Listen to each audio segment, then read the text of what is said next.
Olá, olá, como você está? Hoje nós vamos fazer uma reflexão sobre algo que é interpretado como uma característica boa de pessoas que querem alcançar algo, de pessoas que têm um foco, pessoas determinadas. Eu quero te perguntar se você é uma pessoa obstinada. Você se considera uma pessoa obstinada? Você acredita que você é alguém que tem um foco, que você tem um alvo a alcançar e você está disposto a qualquer coisa para alcançar o que você quer? Você é aquele tipo de pessoa que tenta usar de todos os argumentos, é aquele tipo de pessoa que não aceita um não como resposta. É o tipo de pessoa que não sabe esperar para alcançar aquilo que você acredita que você merece. Você é esse tipo de pessoa? Então, eu acho que é com você que nós vamos conversar agora nos próximos minutos. Eu sempre tive que uma pessoa obstinada é algo bom. Eu sempre tive comigo que ser obstinado seria algo bom para minha vida. Ser obstinada. Mas hoje eu quero fazer uma reflexão bíblica com você. E no livro de Êxodo, no capítulo 33, existe uma passagem que fala sobre pessoas obstinadas. Na minha versão bíblica, que é a versão NVI, aparece a palavra obstinada. Pode ser que na sua vá aparecer uma outra palavra, mas que se você for buscar o sinônimo, vai chegar em obstinado também. Então, eu vou usar o termo que está na minha Bíblia, que é ser obstinado. E nessa passagem, nós vemos... eu vou fazer um resumo do que aconteceu antes e do que está por acontecer. Antes disso, o que estava acontecendo? O povo foi retirado do Egito por Moisés, foi levado até a entrada do deserto. Eu quero que você visualize isso comigo. Mas, como Moisés deixou o povo lá embaixo, subiu no monte para falar com Deus e para pegar as leis, para pegar as tábuas que continham os 10 mandamentos, e demorou um pouco para descer, o povo perdeu a paciência. E como Arão estava no comando daquele povo, eles convenceram Arão, Arão cedeu, e eles construíram ali um bezerro de ouro para adorar e para ser o novo Deus deles. Eles perderam a paciência, eles quiseram trocar de Deus. Eles não quiseram mais aquele Deus, estava demorando. É um Deus que demora para responder, é um Deus que demora para fazer as coisas. Eles não tinham esse tempo todo, né, para esperar esse Deus. Então, eles providenciaram um Deus novo, o Deus bezerro de ouro. E o que nós vemos nas próximas páginas desse acontecido? Nós vemos um Deus que se irou, mas que não destruiu o povo. Nós vemos um Deus que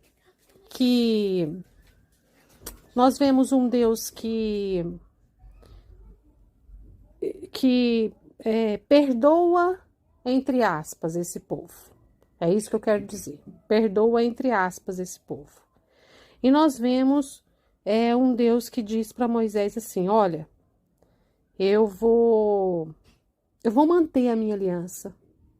Eu vou deixar com que vocês saiam, que vocês prossigam a caminhada de vocês, que vocês entrem no deserto, que atravessem o deserto, que cheguem até onde vocês precisam chegar, porque eu tenho uma aliança. Eu tenho uma aliança com os antepassados de vocês, eu tenho uma aliança com esse povo, eu fiz uma promessa, e Deus não é Deus para quebrar promessa. Se ele faz uma promessa, ele vai cumprir a promessa dele. Doa a quem doer, custe o que custar. Ele sim é um Deus obstinado, no bom sentido. E aí o que nós vemos à frente? Nós vemos um Deus que ele Então, eu quero te convidar você a ler comigo essa passagem.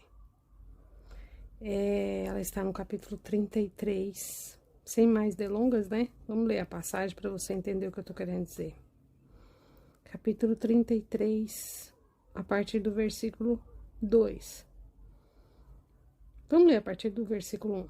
Depois ordenou o Senhor a Moisés: saia desse lugar, com o povo que você tirou do Egito, e vá para a terra que prometi com juramento a Abraão, a Isaque e a Jacó, dizendo: eu a darei a seus descendentes. Mandarei à sua frente um anjo, expulsarei os cananeus, os amorreus, os hititas, os ferrezeus, os heveus e os jebuseus. Vão para a terra onde há leite e mel com fartura, mas eu não irei com vocês, pois vocês são um povo obstinado, e eu poderia destruí-los no caminho. E aí, mais à frente, ele repete de novo: vocês são um povo obstinado. Se eu fosse com vocês, ainda que por um só momento, eu os destruiria. Agora tirei os seus enfeites e eu decidirei o que fazer com vocês. Por isso, do Monte Horebe em diante, os israelitas não usarão mais nenhum enfeite. E aí eu quero refletir um pouquinho com você sobre essa passagem, porque que o Senhor fala que não anda com esse povo que é muito obstinado. Se obstinado for uma característica boa, por que ele não anda com os obstinados? Será que é só nesse sentido aqui? E aí eu fui pesquisar sobre a palavra obstinado, o que significa, todos os significados, o que pode ser que o Senhor está querendo dizer aqui conosco, e o que tem de ruim na obstinação. E aí, o obstinado, ele é aquela pessoa que não, se eu for olhar para esse povo aqui em questão, eu vou ver que é um povo que ele tem pressa, que ele quer resultado. Ele é um povo que não mede as consequências. Ele é um povo que não aceita um não como resposta. Ele é um povo que não aceita espera um pouquinho, que eu já vou resolver para você. Ele é um povo que ele quer para ontem. Ele quer, sim, ele quer chegar, nesse caso, eles queriam chegar numa nova terra.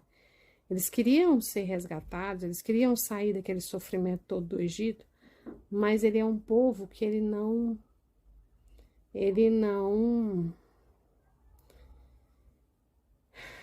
é um povo como Deus endureceu o coração do faraó. Ele é um povo que tem um coração duro. Sabe aquelas pessoas que têm um coração endurecido? Aquelas pessoas que não aceitam uma correção, aquelas pessoas que... Eu vou corrigir um pouco o que eu estou falando. Aquela pessoa que parece que o Senhor endureceu o coração delas. É muito difícil caminhar com uma pessoa assim. É muito difícil conviver com uma pessoa assim. Só quem convive com alguém extremamente obstinado sabe do que eu estou falando. Por quê? Porque é uma pessoa egoísta, é uma pessoa que só pensa nela, no que ela quer fazer, e ela tem que fazer, e ela vai fazer, e não interessa o que vai trazer de consequência. Não interessa os que estão ao seu redor. Não interessa um bem maior, interessa a satisfação dela, a alegria dela, a conclusão de um projeto dela. Então, o obstinado, em certo ponto, seria uma característica boa, porque em alguns momentos da vida nós temos que ser obstinados, nós temos que ter um foco e ir até o fim com ele. Mas nós temos que estar muito atentos, porque é muito sutil a linha entre o exagero e o correto. Nós temos que estar muito atentos aos que estão ao nosso redor.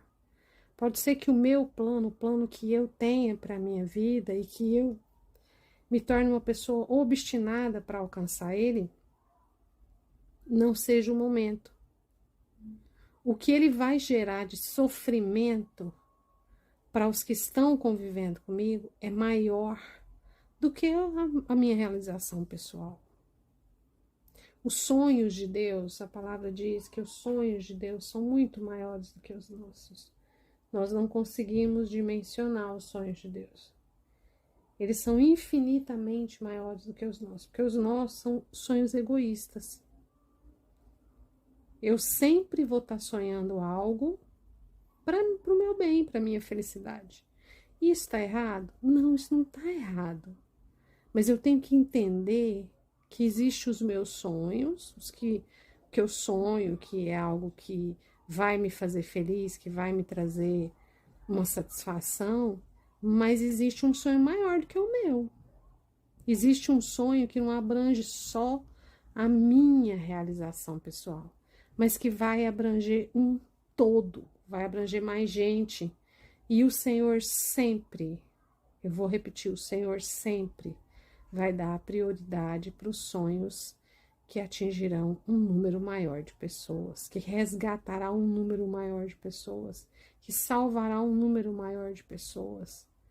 Não que ele não vá realizar os meus, mas tudo tem a sua hora, o seu tempo e o seu momento. Você é uma pessoa obstinada? Que tipo de obstinação você tem? Você está tão obstinado com o quê? É algo egoísta? É algo que está trazendo dor e sofrimento para alguém? É algo que está diminuindo o poder, a autoridade de Deus? Então, você está errado. Sabe, nós vemos também nessa passagem que o Senhor perdoou esse povo por ter construído um bezerro de ouro. Mas o Senhor castigou esse povo também. Algumas pessoas morreram nesse castigo. E nós vamos ver que o Senhor, ele é poderoso e ele é Senhor.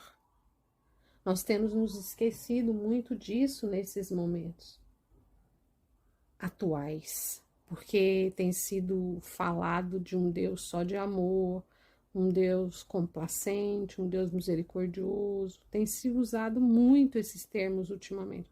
Um Deus que te dá vitória, um Deus que só te dá vitória. Mas esse mesmo Deus que te dá vitória é o Deus que te corrige. E se for preciso, ele vai corrigir. Ele vai corrigir. Provavelmente ele não vai te destruir, porque ele não age dessa forma. Quem te destrói não é Deus. Mas ele é um Deus que corrige, sim. Ele é um Deus que cura, que salva, que ama, mas que corrige, como um pai. Como um pai corrige a um filho. Você tem buscado ser obstinado? Ou você é uma pessoa obstinada? Faça uma reflexão, faça uma autoanálise. Se essa obstinação tem sido para o bem, tem sido algo que agrada os olhos de Deus, ou se tem sido algo que tem destronado Deus, que tem envergonhado Deus, que tem tentado usurpar o poder de Deus, ou é algo que tem colocado outro Deus no lugar de Deus. Tentado colocar, né? Porque colocar outro Deus no lugar de Deus é impossível. Pense nisso, reflita nisso, leia a sua Bíblia e não se esqueça: toda honra, toda glória, todo louvor, todo poder, toda adoração é só a um Deus, que é o Deus Todo-Poderoso. Que Deus te abençoe.